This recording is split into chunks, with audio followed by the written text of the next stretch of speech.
Este podcast é uma produção da Rádio Guarda-Chuva. Jornalismo para quem gosta de ouvir. Oi. Esse podcast é apresentado por b9.com.br. Hoje eu vou começar falando do fim do mundo. De novo. Mas fica tranquilo que vai ser divertido. Principalmente porque esse mundo que acabou nunca existiu de verdade. A não ser na imaginação de um terráqueo da Inglaterra chamado Douglas Adams. E de alguns milhões de nerds aficionados por ficção científica. E caso você não esteja entre esses milhões de nerds aficionados por ficção científica, eu explico. Esse mundo que acabou está num livro chamado O Guia do Mochileiro das Galáxias. Um livro que foi lançado em 1979 e que começa exatamente assim.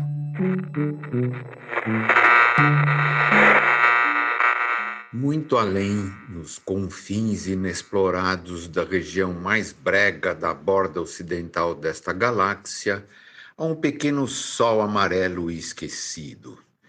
Girando em torno deste sol, a uma distância de 148 milhões de quilômetros, há um planetinha verde-azulado absolutamente insignificante, cujas formas de vida, descendentes de primatas, são tão extraordinariamente primitivas que ainda acham que relógios digitais são uma grande ideia. Este planeta tem, ou melhor tinha, o seguinte problema. A maioria de seus habitantes estava quase sempre infeliz. Foram sugeridas muitas soluções para este problema, mas a maior parte delas dizia respeito basicamente à movimentação de pequenos pedaços de papel colorido com números impressos. O que é curioso, já que em geral não eram os tais pedaços de papel colorido que se sentiam infelizes. O livro é bem maluco, mas mesmo assim, como quase todo livro, ele tem um personagem central. Arthur Dent. Humano sem graça. Tá lá, vivendo a vidinha dele. Na Inglaterra. Aí ele acorda, abre a porta e se depara com um trator e um punhado de operários. Um dia ele descobre que a casa dele vai ser demolida para abrir espaço para uma rodovia, né, para uma via expressa. E aí ele fica chateado, etc. Vai desabafar com seus poucos amigos, né, o Ford Prefect, um amigo dele, um pouco estranho também. E aí esse amigo dele fala que, na verdade, é melhor ele, enfim, seguir o Ford, porque a Terra vai ser explodida, vai ser destruída para criar espaço para essa via galáctica expressa para outros planetas, né? Na verdade, é um amontoado de vias expressas, né, que vão acontecendo aí nessa história. E aí, 2 minutos depois, o que em termos de livro equivale a 21 páginas, a Terra é vaporizada junto com todos os humanos e animais. Bem, não todos os animais. Os golfinhos, mais tarde a gente vai descobrir, deram fora do planeta alguns minutos antes. Curiosamente, há muito que os golfinhos sabiam da iminente destruição do planeta e faziam tudo para alertar a humanidade. Porém, suas tentativas de comunicação eram geralmente interpretadas como gestos lúdicos com o objetivo de rebater bolas ou pedir comida. E por isso eles acabaram desistindo e abandonaram a Terra por seus próprios meios antes que os Vogons chegassem. A derradeira mensagem dos golfinhos foi entendida como uma tentativa extraordinariamente sofisticada de dar uma cambalhota dupla para trás, assobiando o hino nacional dos Estados Unidos. Mas, na verdade, o significado da mensagem era: até mais e obrigado pelos peixes. Um jeito muito, muito bom de começar a história, né? Porque ele já mostra pra gente o quanto a humanidade como um todo é insignificante nessa maluquice que é o universo, né?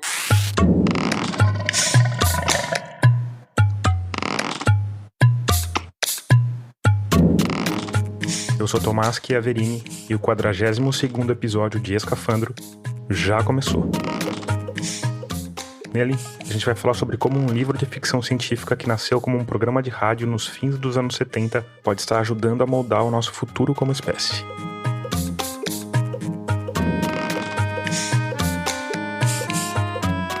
Antes de adiante, eu preciso te lembrar que a Rádio Escafandro é mantida única e exclusivamente por uma parte dos ouvintes que colaboram mensalmente com o projeto.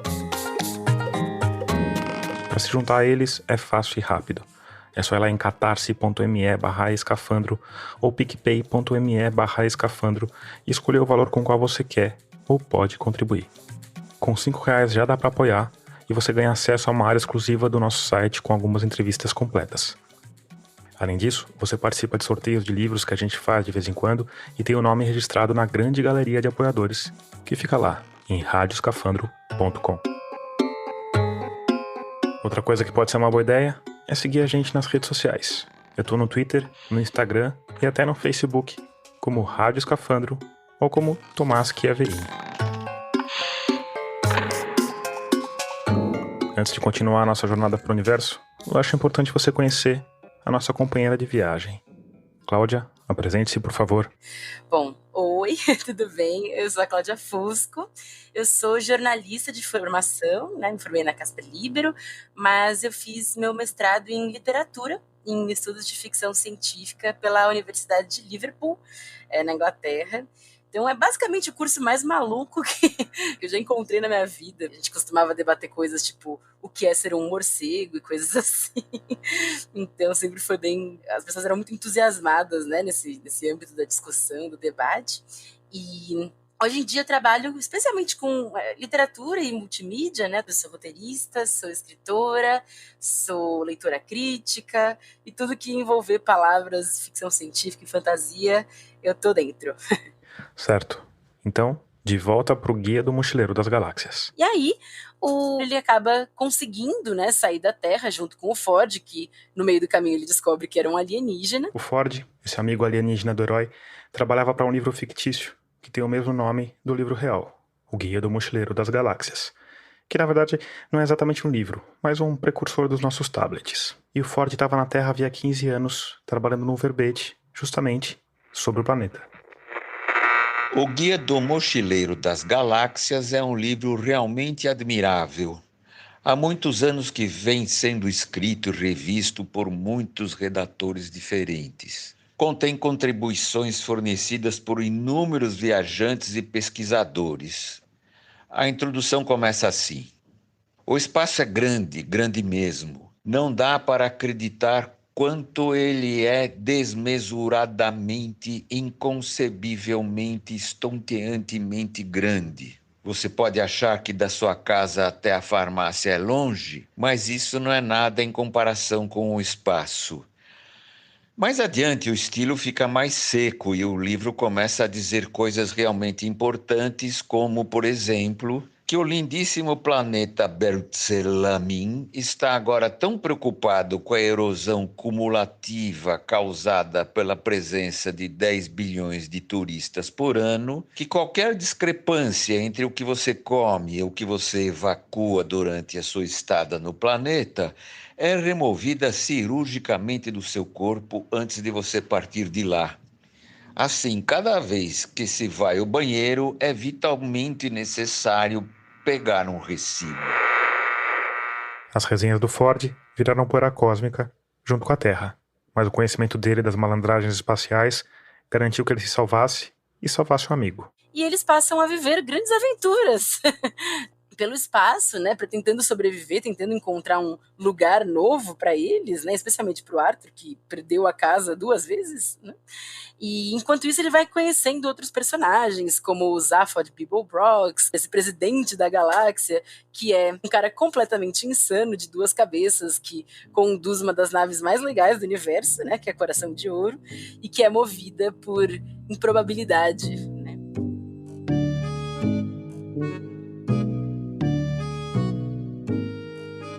Eu vou voltar a falar das naves do Guia do Mochileiro das Galáxias. Mas antes, vou falar de outro tipo de nave. E eu vou começar pedindo para o nosso segundo companheiro de viagem se apresentar. Bom, eu sou Salvador Nogueira, sou jornalista de ciência, mais associado à Folha de São Paulo, onde eu comecei mais de 20 anos atrás. Eu tenho um blog na Folha chamado Mensageiro Sideral, também uma coluna semanal que sai às segundas-feiras na Folha. Escrevo para a Scientific American e tenho um canal no YouTube também chamado Mensageiro Sideral. Minha tara sempre foi exploração espacial e astronomia, e é isso principalmente que eu cubro. E foi por isso que eu fui procurar o Salvador Nogueira, para falar sobre exploração espacial. A gente começou em 1959 com os soviéticos que saíram na frente, lançando o primeiro satélite artificial, o Sputnik. Os Estados Unidos começam a correr atrás, era a disputa das duas grandes superpotências, e no final das contas, essa corrida espacial foi reorientada pela política americana para ser uma corrida para a Lua. We choose to go to the moon. We choose to go to the moon in this decade and do the other. O que os americanos pensaram foi unicamente o seguinte: se a gente seguir a progressão natural até chegar à Lua, a gente vai perder em cada ponto do caminho. O que a gente precisa é lançar esse programa lunar antes para poder começar a desenvolver as tecnologias necessárias antes dos russos. E isso se mostrou muito característico ao longo dos anos 60, porque enquanto os russos ganharam, digamos, a primeira metade da corrida, e não vai só no primeiro homem, depois tem a primeira missão com mais de um tripulante, a primeira caminhada espacial. Mas aí os americanos, como já estavam de olho na Apollo, já estavam de olho na Lua, acabaram ganhando a corrida por encontro em órbita, acoplagem em órbita, que eram etapas essenciais para a missão lunar, e aí finalmente chegam à Lua com astronautas em 1969. Todo mundo acha que foi só essa, não, os Estados Unidos foram várias vezes à Lua, até o povo perder a graça. Foram várias mesmo, né? Que pousaram na Lua foram 6 de 7 tentativas. 12 astronautas caminharam pela superfície e eles já tinham planejadas a Apollo 18, 19 e 20, mas cancelaram justamente por isso. A partir do momento que você ganhou a corrida espacial da União Soviética, passa a ser uma coisa que o interesse público diminui, mas o custo não, continua sendo muito caro. Diante disso, o desafio seguinte foi descobrir um jeito de ir ao espaço que seja barato. A resposta da NASA foi criar o programa de ônibus espaciais. A ideia dos ônibus espaciais era: lança como um foguete, vai até a órbita, depois ele desce como um avião e você reutiliza. Só que, na prática, não deu muito certo, porque o custo de manutenção dos ônibus espaciais era tão alto e o veículo era tão perigoso, o que acabou se descobrindo, infelizmente, com os voos, né? Houve 2 voos malfadados, o Challenger em 86 e depois o Columbia em 2003. The shuttle mission will launch My God. There's been an explosion. Matando 14 astronautas, né? Iam 7 de cada vez. This is not standard. This is not something that is planned, of course. E ficou claro que os ônibus espaciais não eram a resposta. A gente chega ao final dos anos 2000 falando, bom, ônibus espacial, tudo bem, é uma máquina incrível, é a máquina de voar mais complexa já desenvolvida, mas não serve. E acho que a gente vai ter que voltar a esse modelo de cápsulas. E aí o que a gente tem no começo do século XXI e que está reativando essa noção de reutilização são as inovações, principalmente da SpaceX, puxando o carro, né? Uma empresa fundada por um dos magnatas aí da internet, né? O Elon Musk, que todo mundo hoje conhece pela SpaceX e pela Tesla, na verdade ficou rico porque ele fundou uma empresinha aí chamada PayPal, e aí no que ele fez essa fortuna, ele falou, vou gastar tudo em foguete.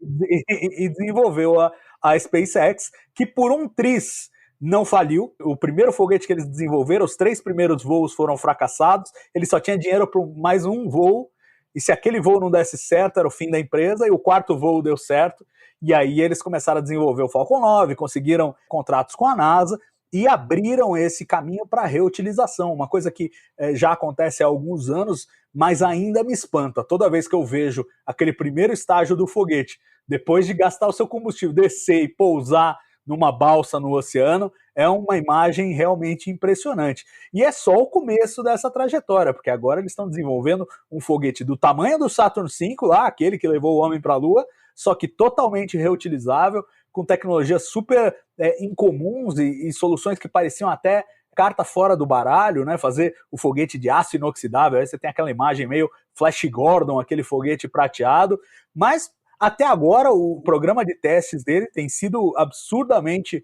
bem sucedido, e eu não duvidaria que a próxima vez que a gente vir humanos pisando na Lua ou indo para Marte, isso vai ser num foguete da SpaceX, possivelmente o Starship.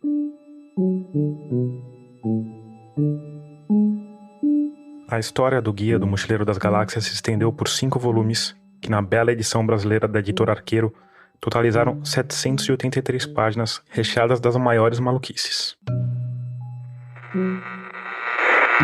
Existe uma teoria que diz que se um dia alguém descobrir exatamente para que serve o universo e por que ele está aqui, ele desaparecerá instantaneamente e será substituído por algo ainda mais estranho e inexplicável.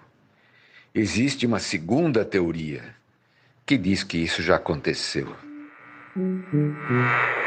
Mas a história que eu vou resumir, com a ajuda da Cláudia Fusco, aconteceu no primeiro volume. E aqui vai o aviso. Eu agora vou dar um grande, um enorme, um gigantesco spoiler. Eu vou basicamente contar o fim da história. Que não é o fim de verdade, porque depois continua nos outros volumes. Então eu vou dar um grande spoiler e vou contar o fim da história do primeiro volume. Enfim, eu não acho que isso prejudique a leitura do livro, mas se você não quiser saber, pula aí pro minuto 22. No fim, tudo isso fazia parte do plano das criaturas mais inteligentes do universo, que, surpresa, não eram os homens, não eram as mulheres, não era a humanidade, e sim os ratos. Os ratos, na verdade, eram uma parte dessa criatura pandimensional que muito tempo antes tinha resolvido solucionar o maior mistério do universo.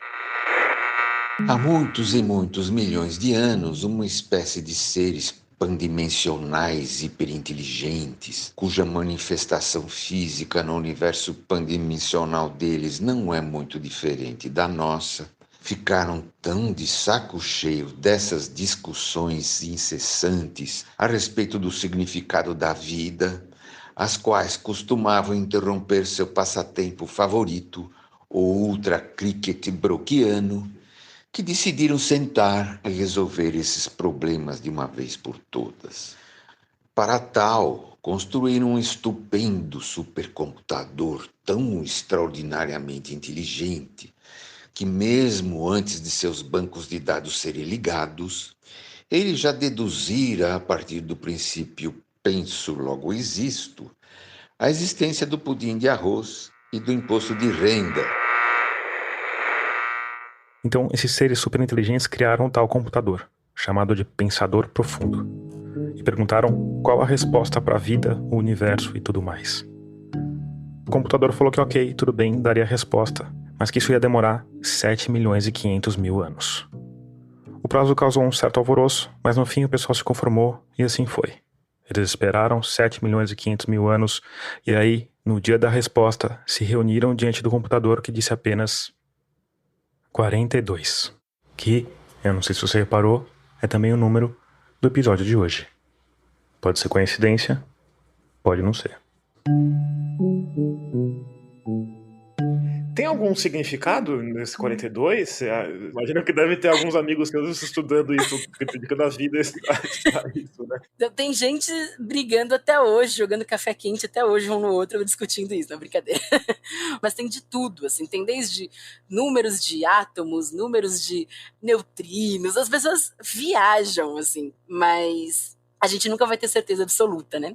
Mas uma coisa que o Douglas Adams fez para piorar a situação foi escrever, não sei se foi um artigo ou um ensaio, sobre todas as referências ao número 42 que ele se lembrava. Não só de literatura e arte, assim, mas de ciência, todo tipo de coisa, matemática. Então ele só deixou as pessoas ainda mais confusas. E conhecendo escritores e escrevendo também, existe a possibilidade de ser um número aleatório também, né? Existe com certeza a possibilidade de ser aleatório. Acho que esse é o charme, né?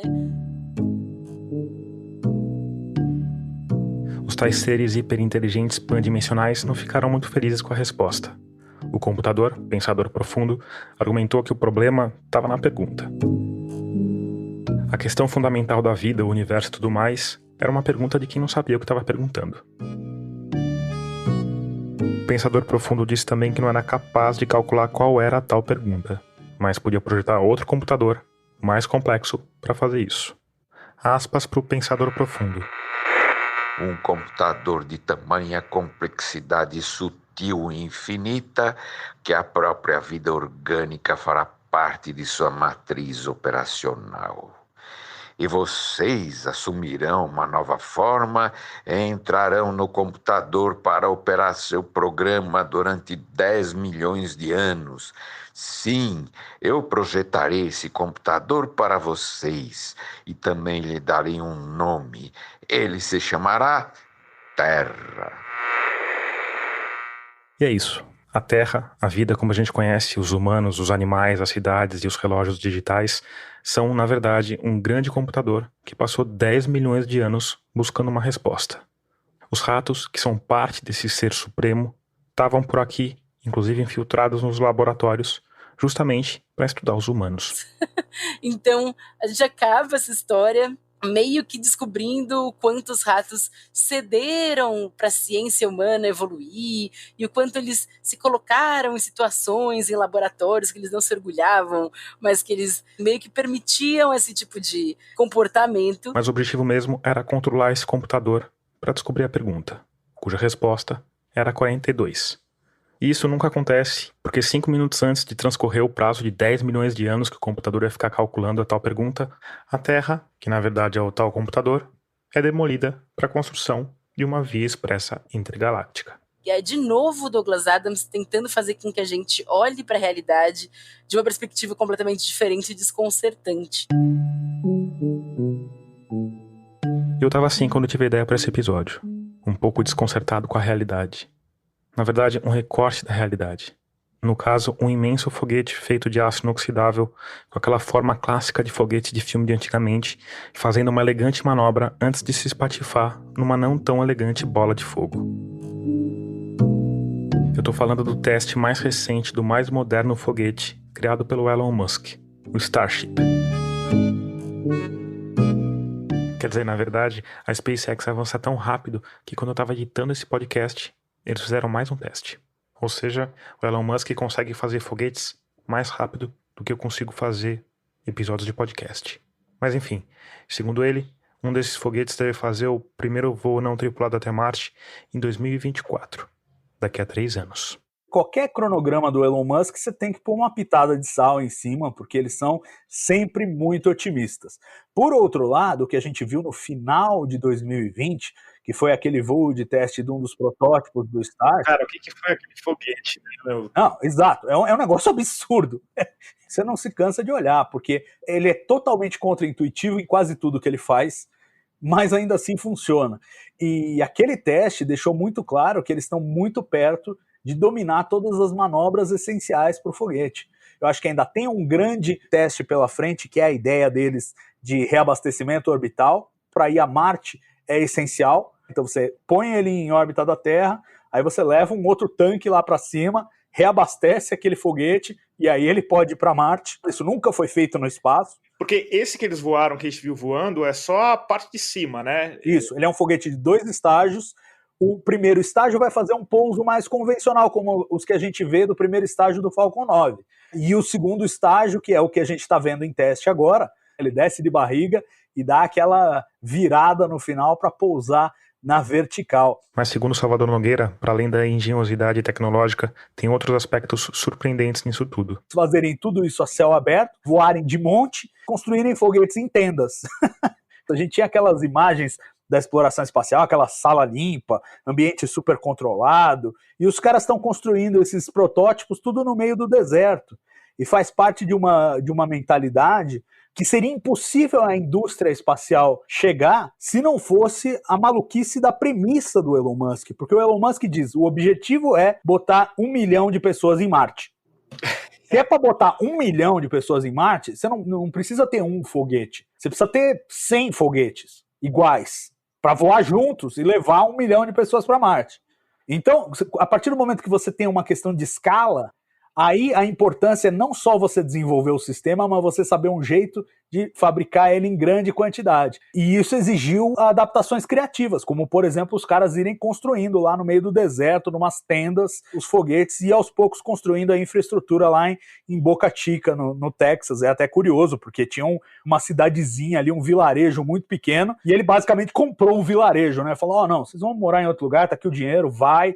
E esvaziou a região para ele poder fazer ali o campo de testes para o Starship, que é um veículo enorme, né? Só aquele segundo estágio ali são 50 metros de altura, é um prédio. Um prédio grande, né? Um prédio de 50 metros é o quê? Uns 15 andares? Pode pôr uns 15 andares, O outro estágio tem mais 70 metros. Então é 70 mais 50, 120 metros de foguete voando. E a gente viu esse prédio, o primeiro prédio de 15 andares, planar, né, naquele teste, e aí faltou um tiquinho para dar tudo certo, né?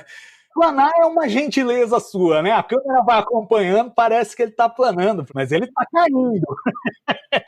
Mas eu acho que isso é muito impressionante e isso é muito contagiante, né? O que a SpaceX está fazendo é algo que a NASA sabia fazer nos anos 60 e foi perdendo desde então, que é contagiar o público com os avanços. E essa coisa de fazer aberto, que é uma tradição do programa americano e que é elevada à enésima potência pela SpaceX, né?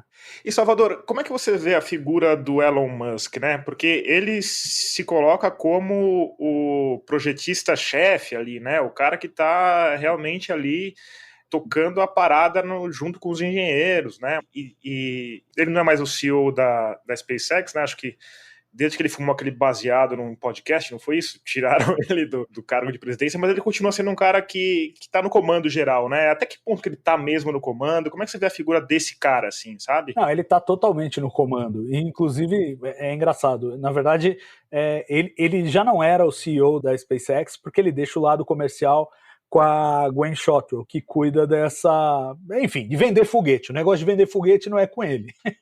Que basicamente levar a carga da NASA para a estação espacial. Não só da NASA, né?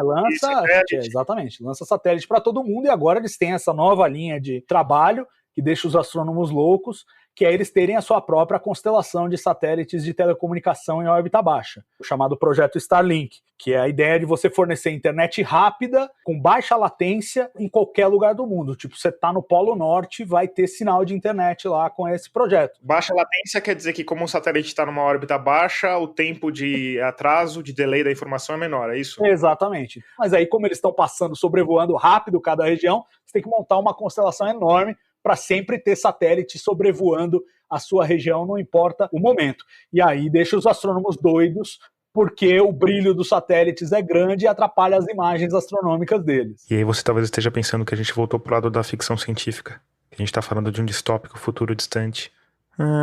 Não exatamente. Starlink, a essa altura, tem uns 1.000 satélites em órbita. A SpaceX já é a empresa que opera a maior constelação de satélites do planeta. E começou ano passado a lançar, porque com essa coisa da reutilização ficou tão barato, ainda mais eles que são os donos do foguete, que eles começaram a lançar de baseada, né? Então muda a perspectiva e gera problemas que a gente não tinha, que é a questão do lixo espacial. A quantidade de coisas em órbita está aumentando, e isso naturalmente vai aumentar o risco de colisão entre objetos no espaço, principalmente aqueles que não estão sob controle, né? Satélites desativados ou estágios de foguete que entraram em órbita e que agora já não estão mais sendo controlados daqui da Terra. E aí, além dessas empreitadas, tem a parte do turismo espacial, né? Tudo indica que eles vão mandar o Tom Cruise e um diretor para a estação espacial para filmar alguma coisa lá, né? Pois é, essa missão está contratada, em princípio ia ser agora em 2021, por conta da pandemia devem empurrar para 2022, mas é isso, né? Um dos princípios do programa de transporte de carga e de tripulação comercial da NASA era assim, a gente vai para empurrar a indústria, mas depois a gente quer ser só um cliente de vários. Salvador, você é claramente e você se diz um entusiasta, né, da corrida espacial. Agora, como é que você vê essa crítica comum de que a gente devia estar gastando esses recursos aqui, a gente não está conseguindo resolver os nossos problemas na Terra, a gente está querendo ir para um outro planeta? Como é que você vê essa colocação? Então, eu acho que existe uma incompreensão disso. Porque eu te garanto que não tem $1 sendo desviado para Marte. Todo o dinheiro é gasto aqui na Terra, com humanos que estão fabricando coisas. Então a primeira coisa é isso. Mas a teoria seria assim, a gente pode estar usando esse esforço científico e essa grana para, sei lá, deter o desmatamento na Amazônia, ou encontrar uma forma... Estou fazendo aqui o advogado do diabo, tá? Mas encontrar um plástico que se degrade melhor, enfim. Não, eu adoro esses exemplos que você está me dando, porque são todos exemplos que você tem pesquisa espacial importante. Como é que você quer deter o desmatamento na Amazônia sem satélite de monitoramento da Amazônia? né? Muitos dos problemas ambientais que a gente está enfrentando não teriam sido sequer bem diagnosticados se a gente não tivesse satélites em órbita olhando para um dos planetas do sistema solar, que é o nosso.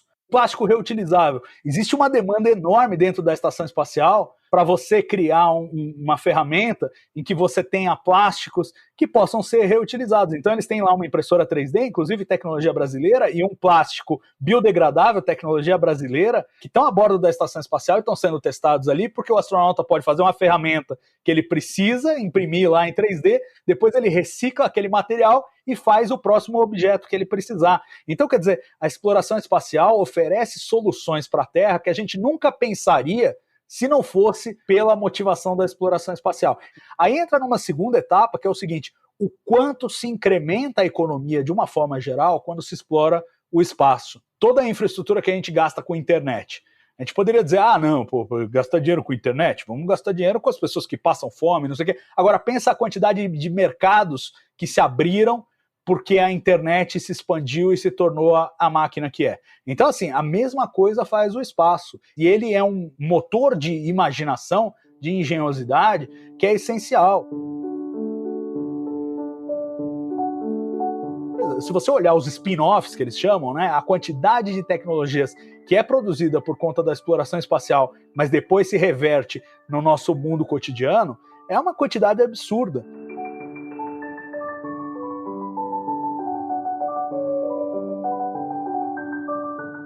E eis que na metade do programa eu vou te contar um pequeno segredo. É que esse episódio, na verdade, é mais ou menos uma continuação do episódio anterior. Eu digo isso por 2 motivos. Primeiro, porque ele está dentro de um tema mais amplo que tem a ver com a nossa evolução e, ao mesmo tempo, com a probabilidade de que alguma coisa acabe com essa evolução. No caso, colocando um ponto final na civilização humana.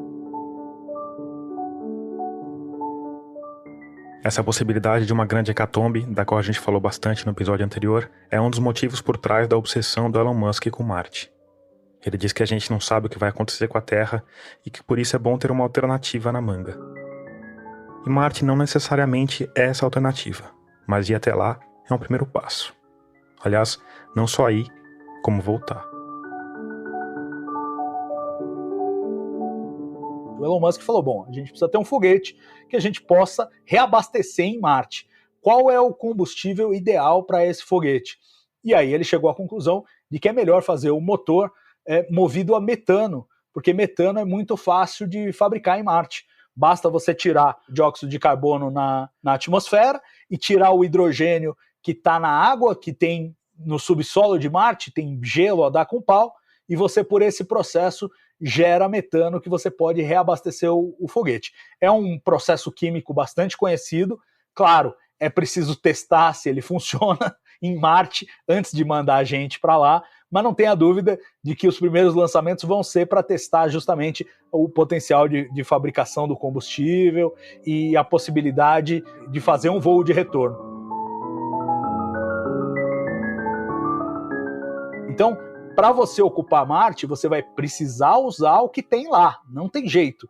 Não vai dar para levar oxigênio para as pessoas respirarem lá, você vai ter que fabricar lá. Por sorte, os ingredientes estão todos lá. A atmosfera de Marte é cheia de CO2, que é dióxido de carbono. Poxa, a especialidade das plantas é converter dióxido de carbono em oxigênio. Perfeito, vamos fazer um bem bolado aqui, monta uma estufa, ou usa meios artificiais. O Jeep Perseverance, que vai pousar agora em Marte em fevereiro, ele leva um equipamento que é justamente um fabricador de oxigênio. É um teste preliminar de uma tecnologia que será necessária caso a gente realmente comece a mandar humanos para lá. Então Marte é o principal candidato no sistema solar para ocupação de longo prazo, porque ele tem os ingredientes. Ele é longe, é difícil de chegar, ele não é hospitaleiro, ele é um lugar muito pior para se viver do que o lugar mais inóspito da Terra, né? Tipo, viver no Polo Sul é melhor do que viver em Marte. Agora, é uma loucura, né? Porque a ideia é assim, só para resumir, a gente manda um foguete que vai levar 8 meses para chegar lá, ele pousa ali com uns robôs, algum material que vai ter que fazer um processo de mineração para daí juntar esses componentes, criar o combustível, injetar de novo no foguete, mandar ele de volta para a Terra. Parece uma coisa completamente sem sentido nenhum, parece um absurdo, parece um sonho. Aí você lembra que o cara mandou o próprio carro amarrado num foguete. Aí você fala, bom, sei lá, é uma coisa muito absurda, mas ao mesmo tempo parece que, talvez ele consiga, né? Eu aprendi a duras penas a acreditar nos absurdos dele. Né? E não foi sem motivo. A essa altura se torna cada vez mais difícil desacreditar. E é engraçado que essa descrença não é minha, não é sua. A própria indústria aeroespacial olhava para aquilo e falava, não, isso não vai funcionar. Eu, 2 anos atrás, estava conversando com um engenheiro da Airbus, que era especialista em propulsão de foguete. Ele falando, não, esse negócio da reutilização de foguetes da SpaceX é um instante, os caras vão conseguir usar aí 3 vezes o foguete e o custo de manutenção é absurdo, não compensa, não funciona. E, no entanto, o ano passado já tinha foguete que tinha feito 7 voos, o objetivo esse ano, quem sabe, é chegar a 10 voos, que era a perspectiva original do Elon Musk. Então, quer dizer, tá ficando difícil de desacreditar.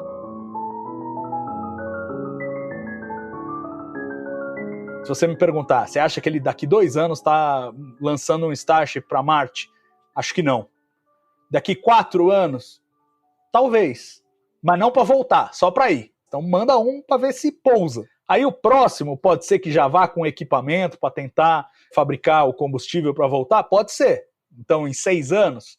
Em 8, talvez esteja mandando uma pessoa. Em 10. Tem essa coisa de Marte muito angustiante, né? Que são as janelas. Então você tem que lançar a cada 26 meses. Né? E daí vem a ideia toda do Elon Musk, que não adianta eu fabricar um foguete, eu preciso fabricar 100.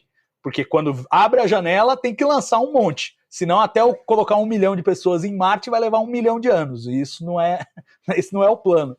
Então, quando você olha para o plano que parece totalmente maluco, ele só parece totalmente maluco porque ele tem uma meta ultra ambiciosa.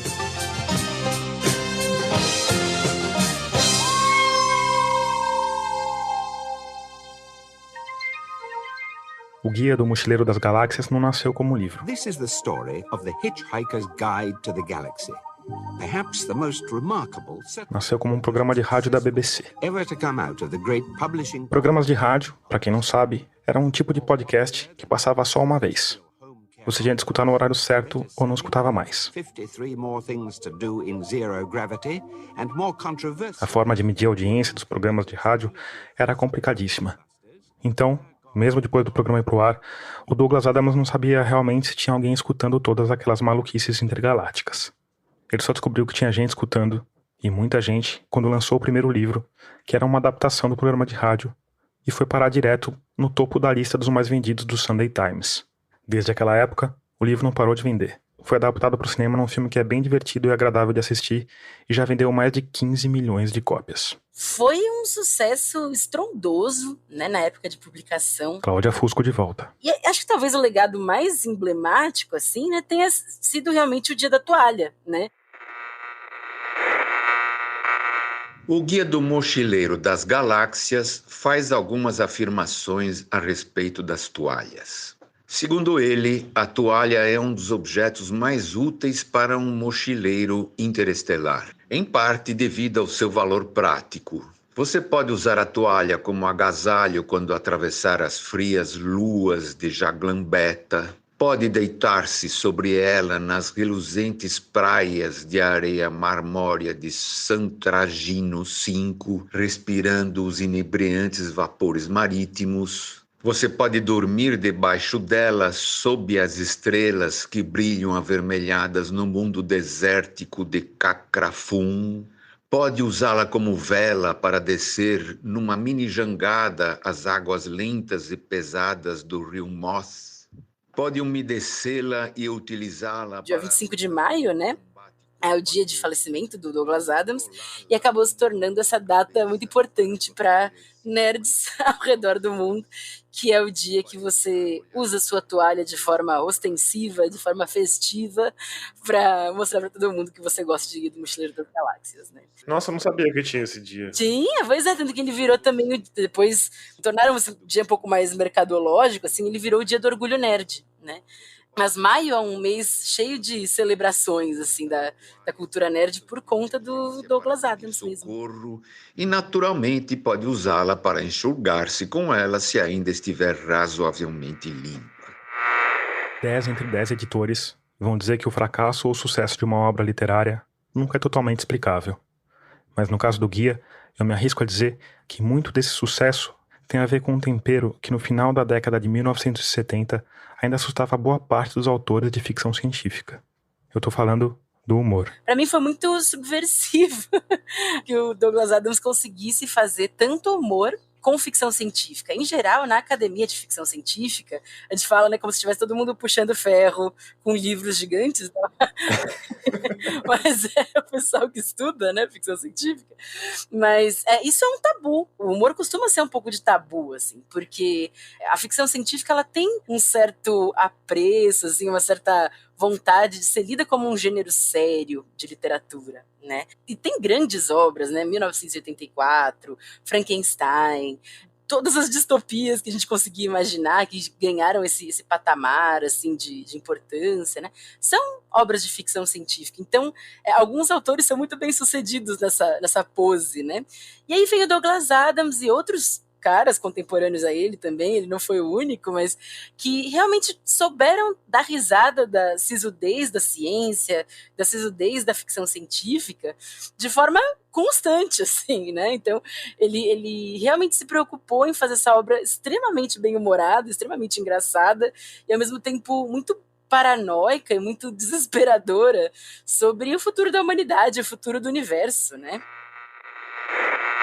O universo, como já foi dito anteriormente, é um lugar desconcertantemente grande, um fato que, para continuar levando uma vida tranquila, a maioria das pessoas tende a ignorar. Muitos se mudariam felizes para qualquer outro lugar menor que fossem capazes de criar, e na verdade é isso que a maioria dos seres faz. Por exemplo, num canto do braço oriental da galáxia fica o enorme planeta Oglarum, totalmente coberto por florestas. Toda a sua população inteligente vive permanentemente dentro de uma nogueira razoavelmente pequena e incrivelmente lotada. É nessa árvore que eles nascem, vivem, se apaixonam, entalham minúsculos artigos na casca da árvore, especulando sobre o sentido da vida, a futilidade da morte e a importância do controle da natalidade, combatem as poucas e minúsculas guerras e, por fim, morrem pendurados sob as ramagens de um dos galhos mais inacessíveis. Ele tem claramente uma influência do Monty Python, né? Ele fala isso. Uhum. E é louco que o livro ele tem mais estrutura de comédia do que de ficção científica, né? A ficção científica parece que é a ferramenta que ele usa para fazer a comédia, né? Exatamente. Acho que ele queria fazer, na verdade, a especialidade do Monty Python, que é quebrar tudo que é sagrado, né? Então, ele pegava realmente todo o entusiasmo das pessoas em relação... O entusiasmo e o medo, na verdade, das pessoas em relação à ciência, né? Jogava piadas atômicas em cima disso. Então, realmente, acho que ele tinha essa preocupação em usar a ciência, usar a ficção científica como um trampolim para que a gente risse e para que a gente pensasse sobre esses temas ao mesmo tempo. E tem essa pegada do Monty Python também, que parece uma coisa, às vezes, boba e meio adolescente, assim, né? Mas aí, de repente, vem uma crítica profunda à espécie humana, à nossa civilização, né? E a gente fica, caralho, olha o que esse cara tá falando, né? Exatamente, isso fica... é muito impressionante, assim. Um dos principais problemas de governar as pessoas está em quem você escolhe para fazê-lo. Ou melhor, em quem consegue fazer com que as pessoas deixem que ele faça isso com elas. Resumindo, é um fato bem conhecido que todos os que querem governar as outras pessoas são, por isso mesmo, os menos indicados para isso. Resumindo o resumo, qualquer pessoa capaz de se tornar presidente não deveria, em hipótese alguma, ter permissão para exercer o cargo. Resumindo o resumo do resumo, as pessoas são um problema.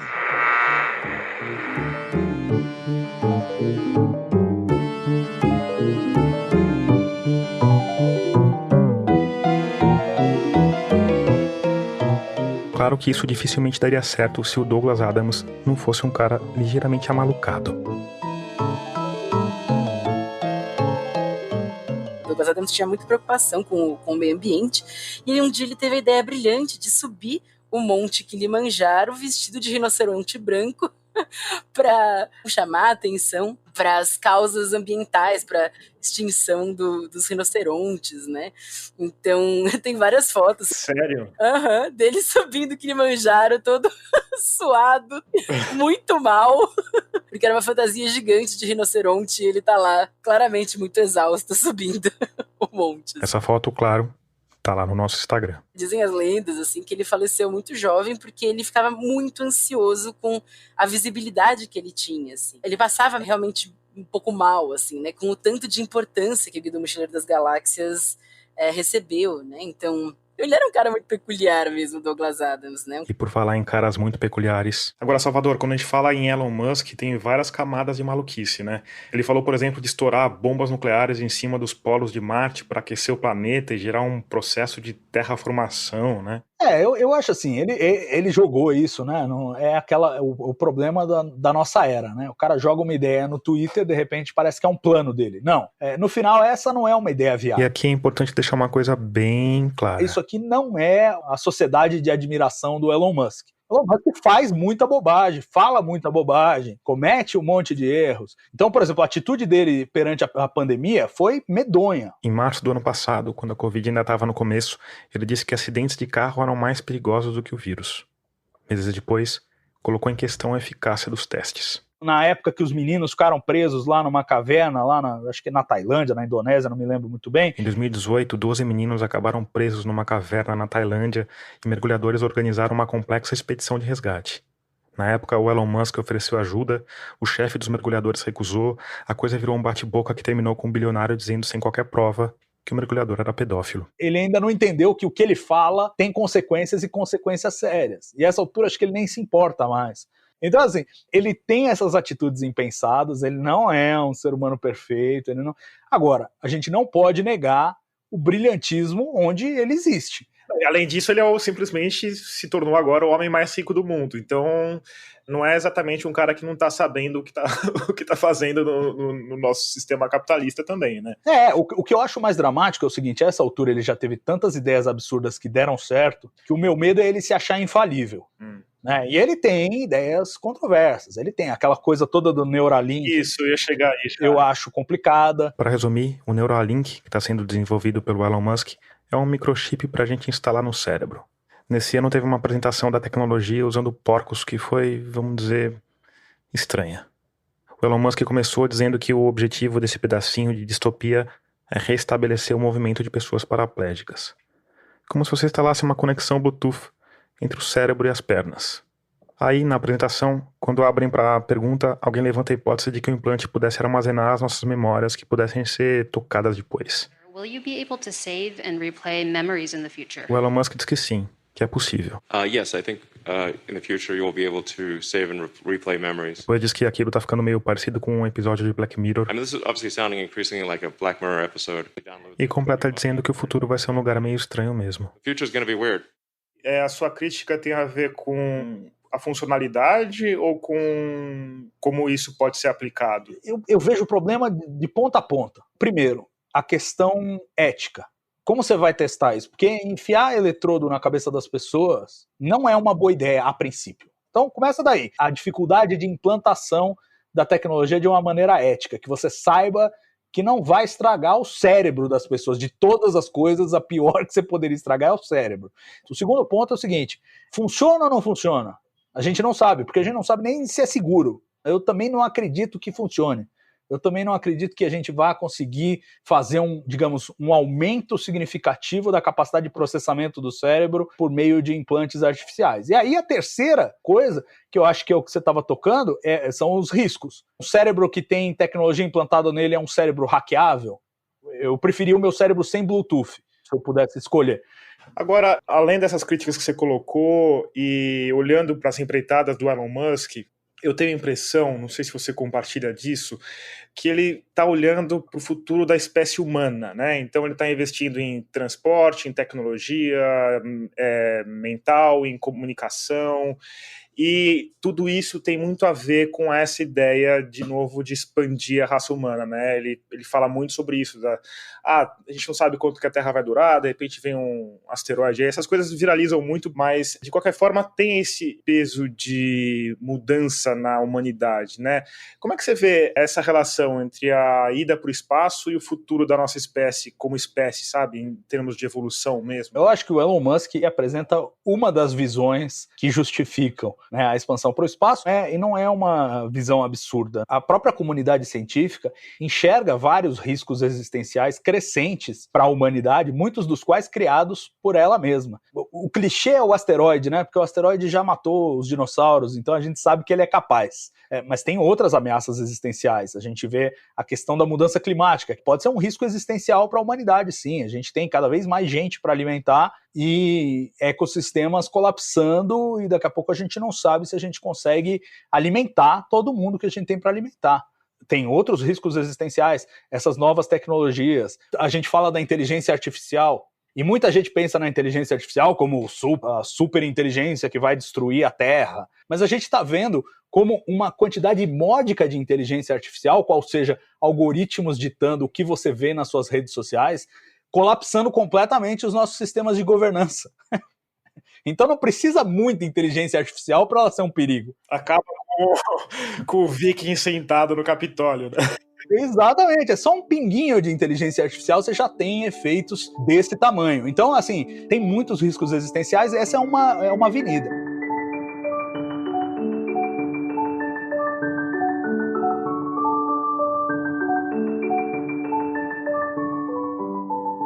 O Jeff Bezos, que é outro desses magnatas da internet, que também está desenvolvendo aplicações espaciais, ele tem uma visão um pouco diferente. Ele pensa que a expansão humana para o espaço tem mais a ver com o fato da gente preservar a Terra, então, de repente, poder no futuro levar a indústria pesada para lugares em que ela não tem ecossistemas para danificar, por exemplo, a Lua. Então ele pensa em migrar a indústria pesada para o espaço e deixar a Terra um lugar muito mais agradável para se viver, muito mais saudável. E o próprio Elon Musk, ele, num nível mais basal, fala o seguinte: olha, o que eu olho é assim, a humanidade pode se expandir para o espaço ou não? Onde eu vejo mais beleza e mais valor? E ele fala, bom, eu vejo mais beleza e mais valor numa realidade em que a humanidade se espalha pelo espaço. Então essa é a lógica que eu acho mais elegante e mais simples para explicar por que nós deveríamos. Além disso, para o Salvador Nogueira, essa ideia de expansão está meio que no nosso DNA. Nós somos nômades por natureza desde a pré-história. Então eu acho que a gente só não vai se expandir para o resto do sistema solar se houver um impedimento realmente de natureza biológica e física, que diga, olha, não dá para humanos viverem em Marte, vão morrer todos. Ou se a gente morrer antes como espécie, também tem essa possibilidade. Que eu acho menos provável, eu acho até possível. Ou como civilização, talvez? Exato, essa é uma distinção importante, eu acho que extinguir os seres humanos vai ser difícil. Mas acabar com a civilização, a gente tá vendo que não é assim tão difícil, né? Exatamente, mas jogar a gente 10 séculos para trás já aconteceu uma vez antes, que a gente conheça na história registrada. Então é possível regredir tecnologicamente, é possível você regredir intelectualmente, é possível você regredir culturalmente, e não é preciso muito. Eu acho que o que a gente está aprendendo nesse século XXI, a duras penas, é a fragilidade do nosso modo de vida. Parecia muito sólido, mas de repente você põe um ingrediente aqui, outro ali, pum, começa a ruir como um castelo de cartas, né? Mas aí tudo bem, a gente espera 10 séculos, vai chegar nesse ponto de novo, eventualmente a gente dá o salto, como já aconteceu antes também na história humana, né? Os chineses se expandiram lá nos séculos 12, 13, depois tiveram uma fase de retração, voltaram lá para a China, se fecharam, e aí a gente teve as grandes navegações dos europeus dali a um século, 2 séculos. Então essas coisas acontecem, mas do ponto de vista de longo prazo, eu acho que isso só não vai acontecer se realmente não for viável. As pessoas vão lá para Marte e todo mundo morre de câncer dali a 2 anos. Aí não dá. Mas eu desconfio que isso não vai acontecer. Eu acho que a humanidade vai se expandir sim pelo sistema solar, pelo menos em alguns pontos em que ela consiga construir, digamos, ilhas de habitabilidade nesses mundos hostis, e é da nossa natureza. A gente quer fazer isso como espécie, né? Hoje parece para nós impensável fazer aquelas navegações de semanas e semanas no mar, morrendo de escorbuto, mas as pessoas faziam isso. O Elon Musk tá falando em naves que vão ser tipo navios de cruzeiro, né, com entretenimentos e... E eu acho que ele tem que falar isso, porque ele não pode falar, olha, vão ser 8 meses um saco. Porque aí ninguém vai, mas é mais o marketing. Eu acho que não vai ser fácil. A gente tá vendo isso. Todo mundo, eu quero ir pra Marte, eu primeiro, mas aí a gente fala assim, não, se tranca 10 meses em casa porque tem um vírus mortal lá fora. Aí ninguém quer, em casa, respirando, abrindo a janela. Agora imagina numa lata de sardinha, que você não pode abrir a janela, não pode sair. É outra escala de drama, eu acho. Eu acho que nem para os astronautas treinados a gente está 100% certo de que eles vão numa boa até Marte. Tudo bem, já teve gente que passou 1 ano na Estação Espacial Internacional. Mas na Estação Espacial Internacional é a 400 quilômetros da Terra, você está sempre vendo a Terra lá embaixo. Qualquer coisa chama um táxi de volta, né? Exatamente. Se der uma merda, você chama um táxi e volta. Agora, no caso de ir para Marte, você perdeu, você não vai nem ver a Terra no céu. Tipo, sumiu, já era.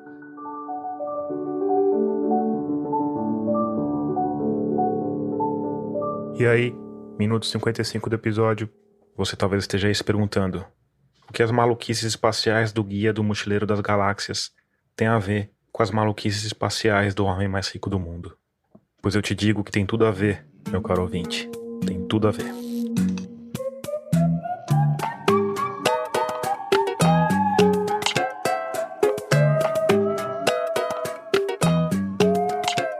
Na verdade, quem me recomendou o livro do Douglas Adams foi, veja só, o próprio Elon Musk.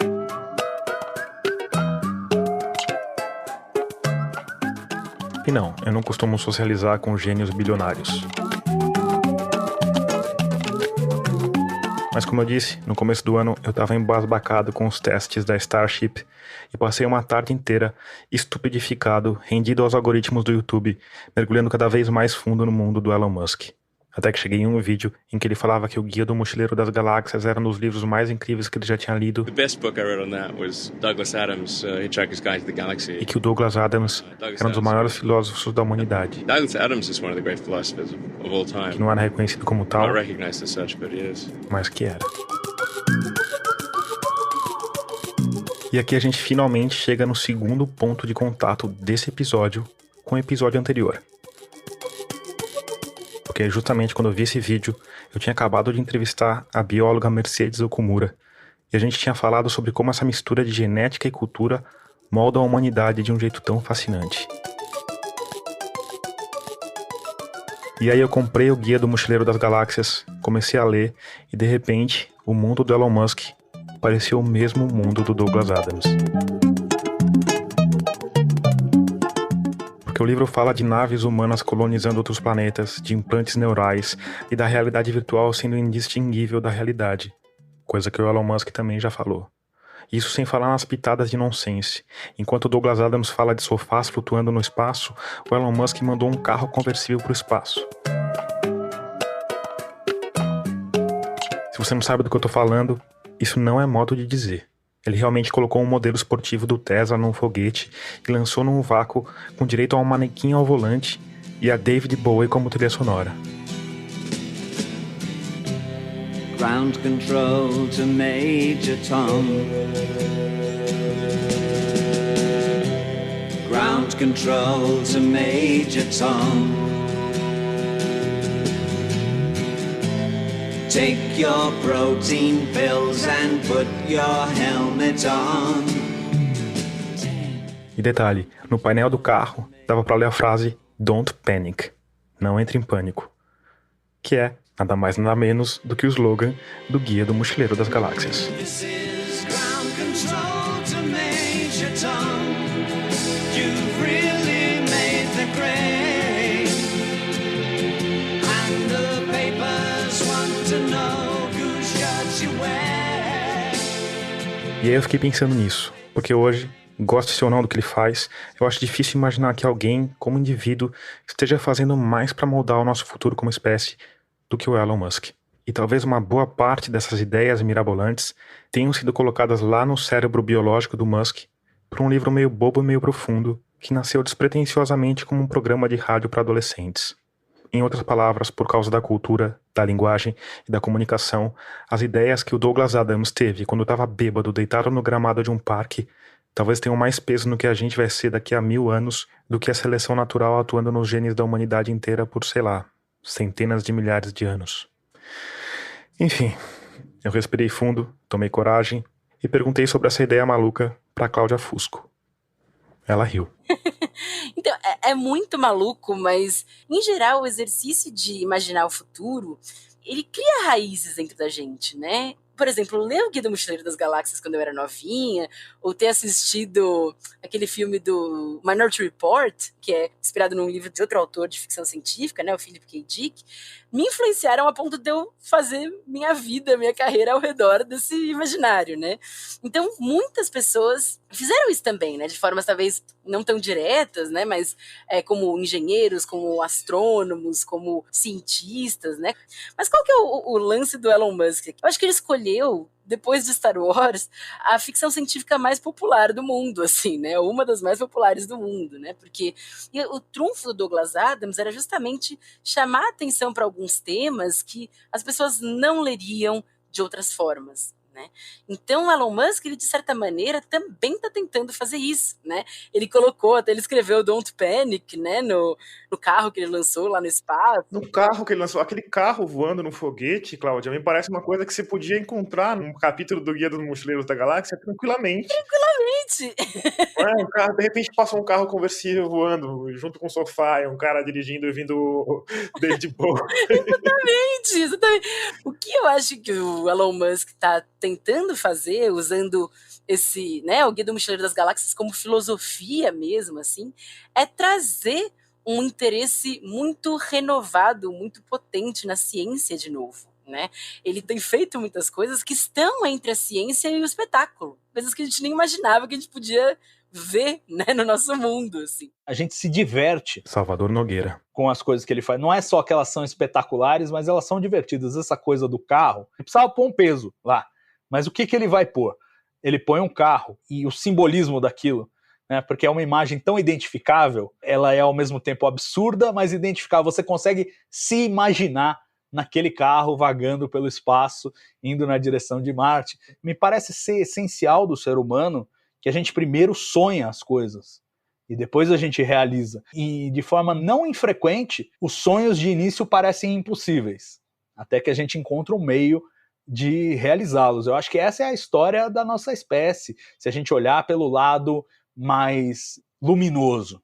Ela tem um lado sombrio também terrível e a gente tem que lidar com isso, e a ficção científica também ajuda muito a processar essas coisas, né, a especular sobre perigos futuros, de Gattaca a 1984, tantas outras referências que você pode pescar por aí. Eu acho que a habilidade da ficção científica de contar histórias cautelares é essencial nesse momento de explosão tecnológica que nós estamos vivendo, e ao mesmo tempo essa capacidade de sonhar o sonho, né, de sonhar o futuro para que ele sirva de projeto para que eventualmente engenheiros, físicos, cientistas vão lá e construam esse futuro. E o que a gente vê de coisinhas de Star Trek que estavam lá na série nos anos 60, que hoje estão no nosso bolso, né, o comunicador, o tricorder, computadores portáteis e tal, e até coisas absurdas, experimento de teletransporte. Ok, o teletransporte quântico não é igual ao teletransporte do Capitão Kirk, mas não importa. O que importa é que uma coisa inspira a outra e ajuda os cientistas a pensarem a realidade de uma maneira diferente, por um ângulo diferente, né? Eu adoro lembrar que na viagem do Júlio Verne à Lua, né, tudo bem, era um canhão, não era um foguete, mas a galera é lançada da Flórida. A tecnologia das histórias, ela é muito mágica, né? Ela é muito fabulosa, assim, ela chega a ser completamente insana às vezes, né? E tanto isso, eu acredito que seja algo que norteia mesmo o Elon Musk, que o próprio nome Tesla, né, da empresa dele, também é dedicado a um cara que também era muito voltado ao espetáculo e a grandes conquistas científicas, né? Que era o Nikola Tesla, embora ele fosse super tímido, assim. Ele foi um cara que fez coisas grandiosas, que reanimou o mundo, assim, para algumas grandes conquistas científicas, né? Então eu acho que tá tudo muito bem pensado ali, né? Pensar a ciência com humor, com leveza, com graça, assim, mas também com muito espetáculo, com algo que é muito grandioso, mágico e até um pouco nonsense, um pouco demais para as nossas cabeças, assim.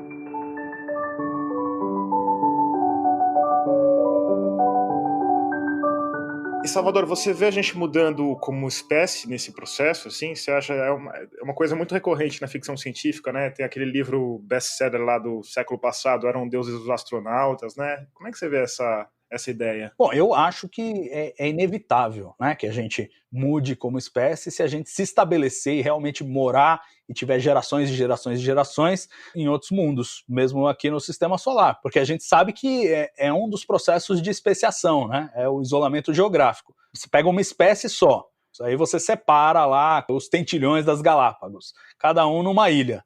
Eles vão mudando de acordo com o ambiente daquela ilha, as mutações aleatórias e tal.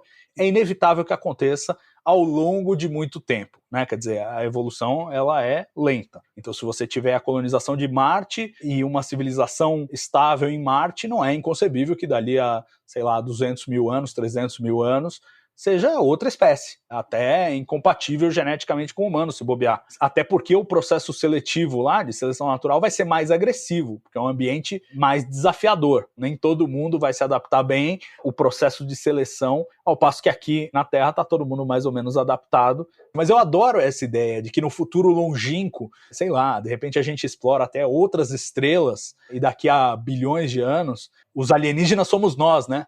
Nós é que saímos aqui da Terra, colonizamos a nossa região da galáxia e agora ela está cheia de civilizações, todas que vieram daqui e cada uma, no final das contas, uma espécie diferente, porque especiaram ao longo desse processo. Mas essa é uma maluquice de você pensar no futuro da vida, né? Não chega nem a ser o futuro da humanidade, é o futuro da vida como um todo, né? Esse processo de 4 bilhões de anos aqui na Terra, em que desde a primeira forma de vida a gente está evoluindo. Somos todos parentes, desde aquela primeira, de 4 bilhões de anos atrás. A gente só foi ganhando formas diferentes. E no futuro, joga mais 4 bilhões de anos para frente, certamente teremos outras formas também. E eu acho encantador pensar nisso, embora nada predizível, né? Você não pode predizer o que vai acontecer, mas é charmoso você pensar que o nosso ponto no tempo, a humanidade como a gente conhece hoje, é apenas um elo nessa corrente enorme e que é muito difícil de extinguir. A gente já viu muitos acidentes naturais na Terra, muitas formas de vida morrem, mas é difícil você matar todas. E a corrente continua para frente.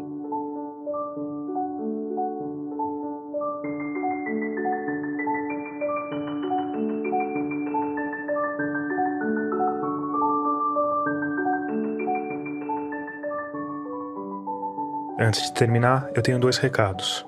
O primeiro, claro, tem a ver com a Rádio Guarda-Chuva, nossa rede de podcasts feitos por jornalistas que conta com budejo, com finitude, com vida de jornalista, com pauta pública e com Põe na Estante. E é sobre esse último que eu vou falar hoje. O Clube do Livro, comandado pela Gabriela Maier, acaba de estrear uma nova temporada. O tema agora é Leia Clássicos, e começa com a rainha da nossa literatura, Clarice Lispector, e o livraço A Paixão Segundo GH. Clica aí, que vale a pena. Por fim, eu preciso falar sobre 2 escorregadelas que eu dei no episódio anterior. A primeira é que eu cometi um erro. Eu disse que a extinção dos dinossauros causada por um meteoro foi no período Permiano, quando na verdade ela foi no Cretáceo. Esse erro já foi corrigido no episódio e eu peço desculpas por ele. O segundo problema é que esse episódio é livremente inspirado em outro episódio do podcast Radiolab. Você que é escafandrista raiz sabe que o Radiolab é uma grande inspiração para o escafandro. Sabe também que eu costumo deixar sempre claras as minhas referências. Mas dessa vez, na correria da edição, essa me escapou. Eu peço desculpas por isso também e agradeço aos ouvintes que me alertaram para esses 2 deslizes.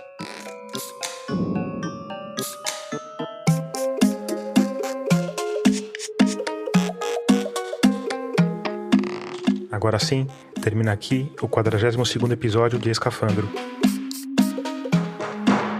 trilha sonora desse episódio foi toda composta pelo Paulo Gama, a não ser, obviamente, pela canção Space Oddity, que é do David Bowie.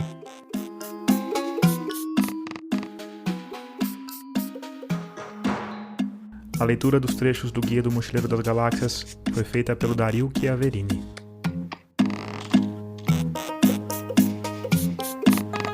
A mixagem de som, como sempre, é do Vitor Coroa. Eu sou Tomás Chiaverini e produzi, concebi, editei e sonorizei esse podcast. Obrigado por escutar e até o próximo mergulho daqui a 15 dias.